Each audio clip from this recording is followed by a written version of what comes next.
Merry Christmas. I'm making an antipasto wreath today. This is really simple. You're going to really just take some ingredients and cut them up. And I have placed these olives in the middle, but typically the center would be open, making it look like a wreath. So we're going to start with, I've taken bamboo sticks and cut them in half so that it will make a little bit larger toothpick. I'm using several ingredients. Sweet pickles, because the little pickles are a nice sort of sweet complement to the savory aspects of the antipasto.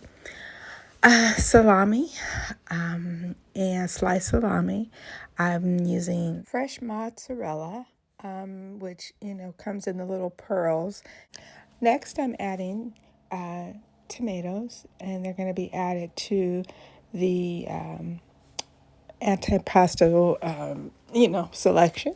I have green olives, and then I have black olives. Okay, the green olives do have pimentos in them, which is a nice complement to the pepper jack cheese that I'm also slicing into chunks and adding it. And so basically, I'm folding the salami over and adding it to the bamboo stick. I'm also using artichoke hearts. And so that actually gives a great flavor. And next, I'm actually just adding the different ingredients. So after the artichoke hearts are the tomatoes, and then I'm adding the pepper jack cheese. You can add them in any order that you want. You see what I've done here.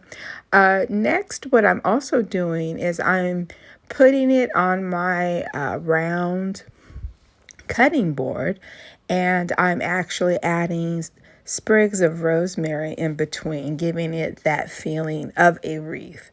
And again, I just happen to put the black olives here, but this makes a beautiful presentation. It's a great appetizer and perfect for the holiday season.